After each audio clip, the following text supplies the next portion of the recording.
مکہ کا سب سے بڑا چیلنج۔ صبح کا وقت تھا، مسجد الحرام میں ہلکی سی روشنی پھیل رہی تھی، لوگ نماز ادا کر رہے تھے، لیکن زیادہ لوگ آپ صلی اللہ علیہ وسلم کے پیغام کو سمجھ نہیں پا رہے تھے۔ کچھ لوگ چپکے سے سن رہے تھے اور کچھ لوگ یہ سوچ رہے تھے کہ یہ کیا نئی کہانی ہے۔ تو آپ صلی اللہ علیہ وسلم نے فرمایا کہ اللہ کے سوا کوئی عبادت کے لائق نہیں، انسان کو صرف سچ اور انصاف کے راستے پہ چلنا چاہیے۔ کچھ لوگ ہنس رہے تھے، لیکن کچھ لوگوں کے دلوں میں روشنی جاگی۔ اس وقت مکہ کے بڑے لوگ غصے میں تھے اور یہ کہہ رہے تھے کہ یہ پیغام تو ہماری روایات کو توڑ دے گا، اس کو ہر حال میں روکنا پڑے گا۔ لیکن انہی لوگوں کے اندر کچھ لوگ چپکے سے اسلام کی طرف مائل ہونے لگے، اور اسی دوران ایک چھوٹا سا واقعہ پیش آیا۔ ایک چھوٹا سا لڑکا آپ صلی اللہ علیہ وسلم کے پاس پہنچا اور کہا، کیا میں بھی اللہ کا بندہ بن سکتا ہوں؟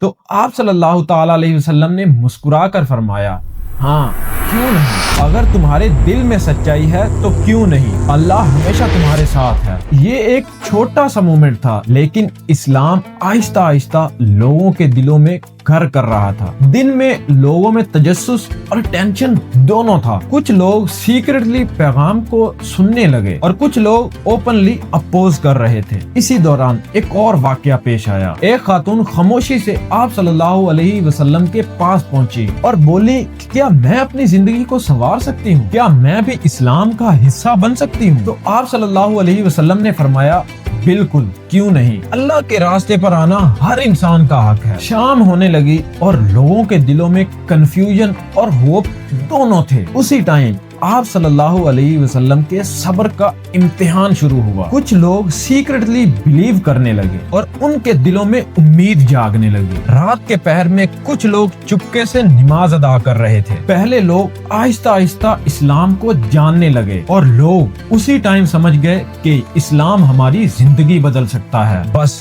یہی وہ مومنٹ تھا جو ان کی لائف چینج کرنے والا تھا۔ اور پھر یہاں آتا ہے ایک اور ٹویسٹ۔ کچھ لوگ آپ صلی اللہ علیہ وسلم کے پیغام کا آہستہ آہستہ ذکر کرنے لگے اور اسلام کی روشنی آہستہ آہستہ پھیلنے لگی۔ ٹھیک اسی ٹائم آپ صلی اللہ علیہ وسلم نے دیکھا کہ اسلام کی روشنی لوگوں کے دلوں میں اترنے لگی ہے اور ہر چھوٹی سی چیز ان کے لیے ایک بڑی امید ثابت ہو رہی تھی۔ سفر ابھی شروع ہی تھا، لیکن پہلا اثر لوگوں کے دلوں میں صاف دکھ رہا تھا۔ اور انشاءاللہ نیکسٹ ایپیسوڈ میں ہم دیکھیں گے آخر کیسے اسلام کی روشنی مکہ کے ہر کونے میں پھیلنے لگی اور پہلا بڑا میریکل کیا ہوا۔